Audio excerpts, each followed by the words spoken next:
the one lady was like, oh, we don't take down Christmas trees. I said, oh, and I don't tip people that don't do their job.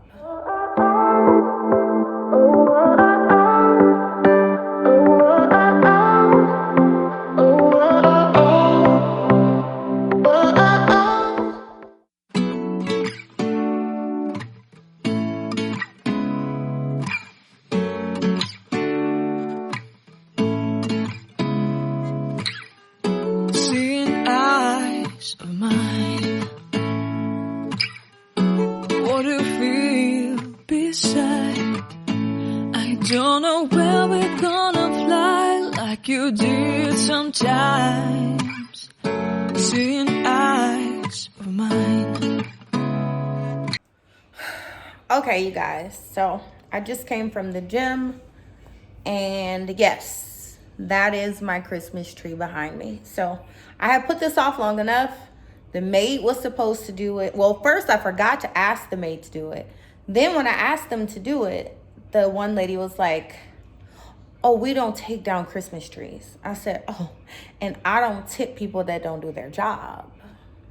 That was a little spicy, but I was kind of pissed because they had a different lady with them who I think was like a manager or something, because she came in, it was 3 of them. Normally it's just 2 ladies. So when I seen her come in, I had never seen her before, and I've been with using this company for damn near 2 years. So when I saw her come in, I already knew the vibe was off because this was a new lady and she kind of came in directing them.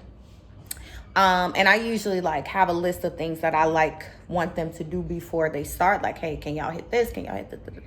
Whatever. So when she said that, I was like, what type of maid service don't take down Christmas trees? Like, that's part of cleaning up my living room, right? Right. So anyway, they didn't do it. Then I got sick.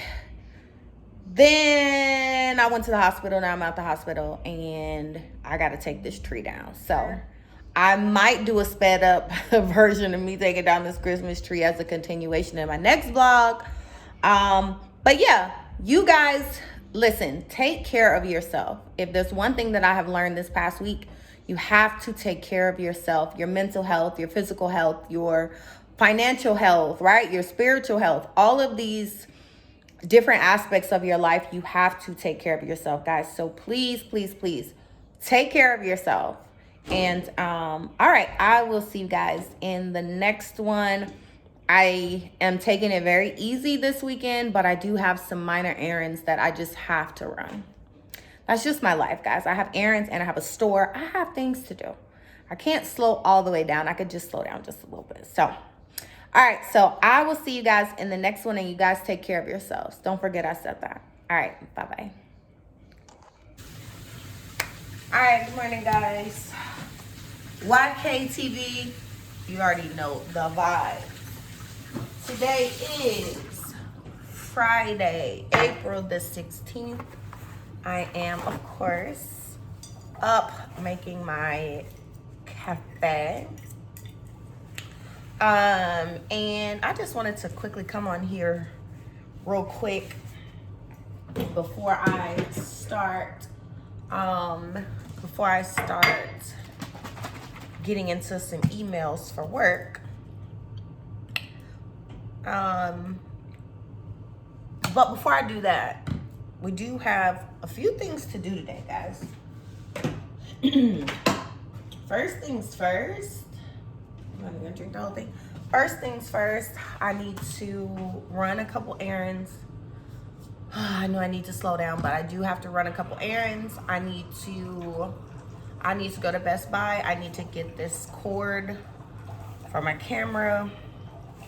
I need to return a couple of items at this other store, and I need to, something else I need to do. There. That's it. I just need to run a couple errands. I gotta return a couple things, and I need to go to Best Buy to get this cord for my camera wrap. But anyway, real quick, while I have my cafe, And I feed my dog. Y'all, I don't know if you guys have dogs, but like I feed my dog Fresh Pet and he loves it. Like my dog, I put it over the dry dog food and I mix it with some free range organic chicken broth, gluten-free. That's just what I feed my dog. My dog, he eats premium meals around here, okay? But anyway, I just gotta get this bowl and stuff. But anyway, I just wanted to quickly talk about what's going on in Chicago right now with the whole, the young man, Adam Toledo, who was killed by Chicago police in the Little Village neighborhood. If you guys are not familiar with Chicago, that is a mostly Hispanic neighborhood.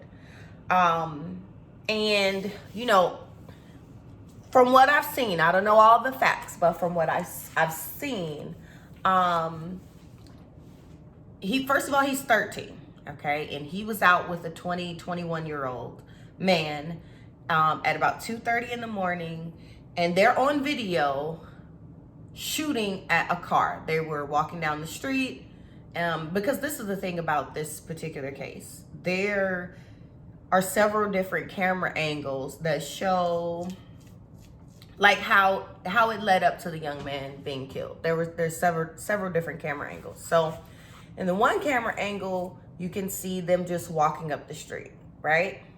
The second camera angle, you can see there's like a car that goes by, and then you can hear, because I was trying to look, and maybe I need to look at it again. I didn't see like a flash of light, you know, from a gun, but you can see that a car goes past them, and then you can see them like motioning, and then you can hear the gunshots. So in Chicago, we do have those, it's called a shot, what is it called? A shot putter or shot outer or something like that, where it picks up sounds of shots and they dispatch police to those areas. So the shot putter or the shot, whatever it is, the shot caller, I don't know. The shot thing picks up that shots have been fired, so then the police are dispatched to the area.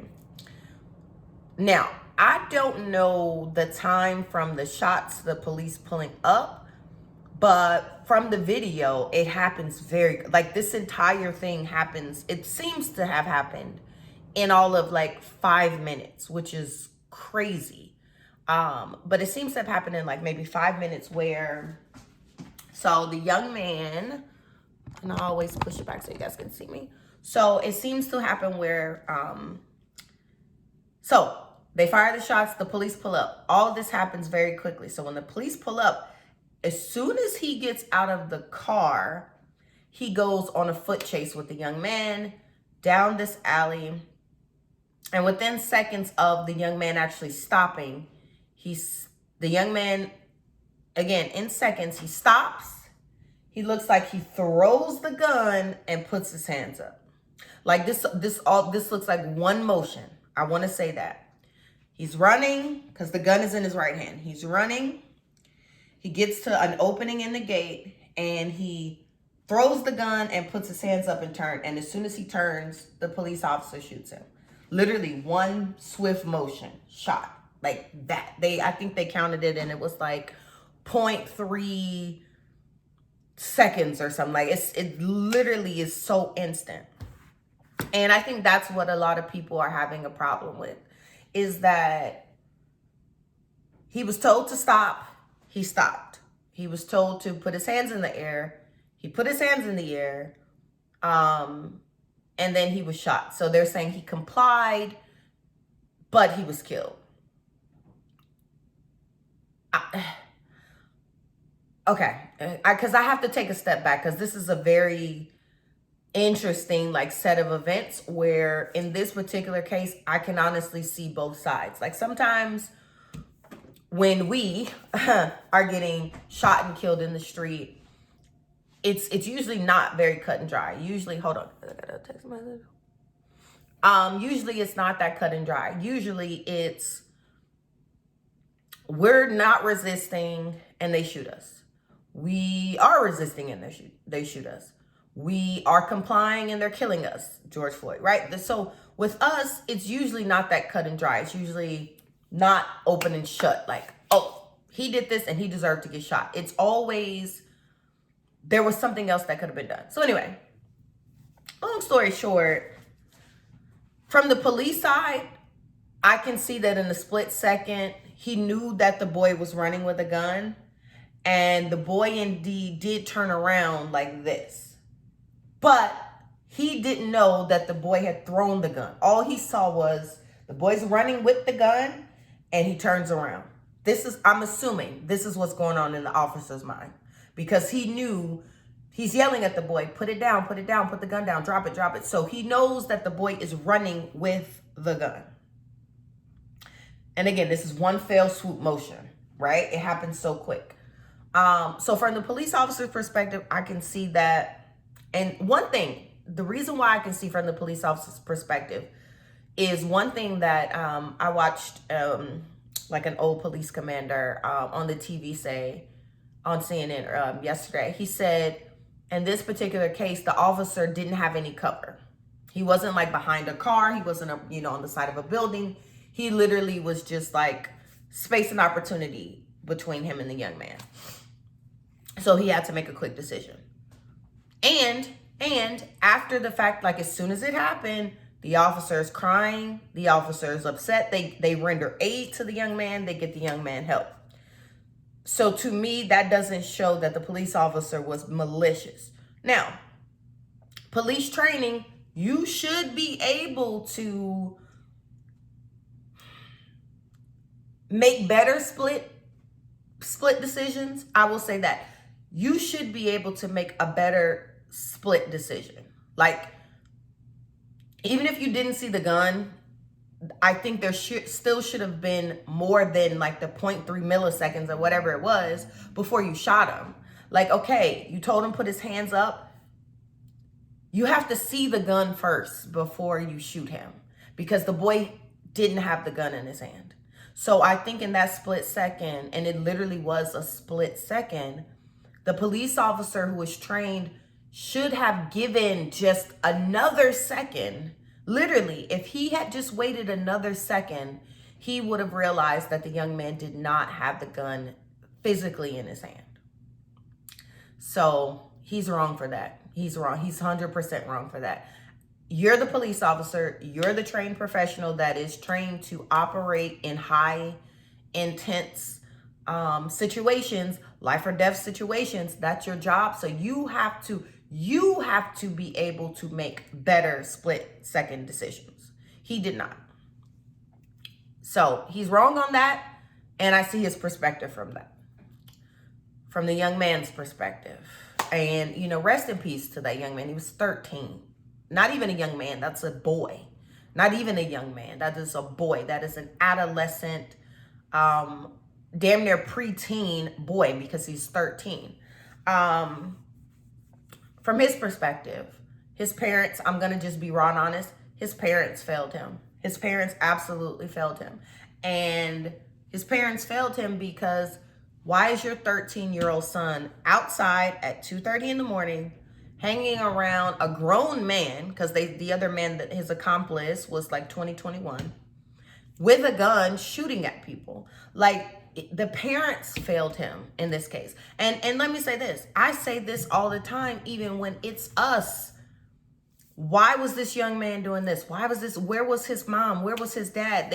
We always attribute, not always, it's not always the case, but we tend to look at where were the parents. And sometimes a lot of these kids come from households where there are multiple children and the parents are working, and each of the children don't get all of the attention and love and nurturing that they need. So, and that's circumstance. And there could be a myriad of reasons why that's their circumstance. But in this particular case, his family failed him. And while I understand that the police officer was wrong because he's the professional, and all he had to do was wait one more second and this young man would be alive. But on the young man's side, him being 13 and outside at 2:30 in the morning shooting at people, I'm sorry. Like he was already in that life, right? You live by the gun, you die by the gun. Like that's where that old adage comes from, because you're outside attempting to kill people. Okay? And we know where that life leads. If they did shoot and kill the people in that car, then you go to jail for murder, right? Either dead or in jail. Those people, to my knowledge, weren't shot, weren't killed. Well, they weren't killed for sure. I don't know if anyone was injured or shot, but they definitely were not killed. If you, which didn't happen, you shoot at them, they don't die, you run, now you get shot by the police and you die. The whole point is a 13-year-old should not be out at 2:30 in the morning with an adult committing crimes. There is literally only one of two ways that can end: dead or in jail. You shoot the people, you get caught, you go to jail. You shoot at the people, you get caught, you go to jail. Either way, he was going to go to jail that night. He was going to get killed or die. I mean, those are literally the only two options. And I think we need to start really setting up that type of like very blunt facts with the youth. Like, it's not just a saying, oh, you either dead or you go to jail. That's just what it is. If you're committing crimes, either you get caught and you go to jail, you get caught by somebody else, they catch you and you get killed. Like, it's literally only two ways out. So, again, rest in peace to that young man. I feel bad. I think that his family, it's harsh to say this, but his family failed him. I'm sorry. And for the police officer who, in this case, he actually seemed to have some remorse. He actually, in the moment, seemed to be visibly upset that he had just shot this young man, because I think he could see that this was a young man. So it's really sad on both sides. So, but this is not a case of where we are gunned down in the street, where we don't even get regard. They don't even call ambulance or render aid for us, i.e. Mike Brown, i.e. George Floyd, i.e. Philando Castile. They'll shoot us and then they won't even check to see if we're alive. The ambulance has to wait. They don't render immediate aid and CPR and everything like that. So I can at least say in this case, this particular police officer seemed remorseful and rendered aid. So it's just a sad situation all around. But I need for people not to confuse. My only issue is I need for people to not confuse this case where the young man was clearly doing wrong and unfortunately was killed. He's out trying to kill someone else. He was killed trying to kill someone else. So my remorse level, while it is a sad case, and again, it is a sad case, and this is a young man, rest in peace, my remorse and sympathy level, not remorse, my sympathy level is not the same as for someone else, i.e. in Chicago, Laquan McDonald, who was shot like, I don't know, wasn't he shot like 16 times? Who was walking away and had a knife, who hadn't hurt anyone, just was having an episode, a mental breakdown episode. He was gunned down, he was killed. So my sympathy level isn't the same because that young man was out doing dirt. And I'm gonna just leave it there because it's a very touchy thing, and I feel like we tend to make things about race, but that's because this is how America is. The shit is racist. The shit is racial. When everything happens, we base our opinions off of what we've seen done to us. Okay? And sometimes it's not race, sometimes it's gender, but we always base things that happen off of, well, when it happened to us, when it happened to me, when it happened to my family, that's our baseline of how we think about things. So it just is what it is. But again, rest in peace to the young man, Adam Toledo. And yeah, man, we got to do better with our kids. We got to do better. All right, guys, so that's enough of that. That's so heavy first thing in the morning.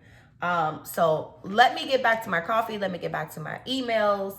And oh, that's what else I need to do. I need to go check on my sign for my store. That's what I need to do. I need to go check on my sign for my store because some people playing with me, and I'm not in the mood to be played with. Like, my sign is officially like 2 weeks late at this point. So I need some type of accommodation. Where's my discount? Where's my sign? Y'all ain't returned my email, so I'm finna pop up. I'm finna pop up like the crazy girlfriend who pops up at her man house like, I'm about to pop up at the store. So, all right, guys, I'll see you guys in a bit. I am gonna take you guys with me, so let's get our day started. It's Friday. Okay, guys, so we are on our way to Best Buy. I need to get the cord for my camera. And I want to look at some headphones too, because I need some headphones for the gym. I bought some dumbass ear pods, and y'all, they just kept flopping out. They wasn't like the Apple ones, so I kind of knew. I bought them from Marshall's. They was like 20 bucks, but I like to have like headphones on that go over my ears, like the super bass ones. I can't do the ear pods. But anyway, we're on our way to Best Buy. How y'all like my glasses, y'all? So these are blue light blocker glasses. They are by Back Fashion. I'll put their Instagram in the description box. But y'all, they reached out to me and they sent me like 10 pairs of these in different styles and different colors, and I love them. Like, these are so cute. And so the blue light blockers are, you know, if you are on your phone all night scrolling, you know, there's a blue light that like keeps you up. If you're on your laptop all day and you have a headache, like if you're working all day like me, you get a headache from staring at that screen, this blocks that light there too. So this is a blue light blocker glasses, and they're very stylish. They're not prescription, but the frames are just super cute. So shout out to Back Fashion. Like I said, I'll put them in the description box below. And yeah, let's go get this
You haven't done enough already, man. Is this the rolling? Oh, wow. I want to roll. You know what we doing with this? So we got the versatile. Oh, mercy. Nice. Very timepiece. Gotta have a timepiece. Gotta have a timepiece. Every good man has to have a timepiece. Oh. Distinguished for a distinguished guy. So let's make a grown man cry.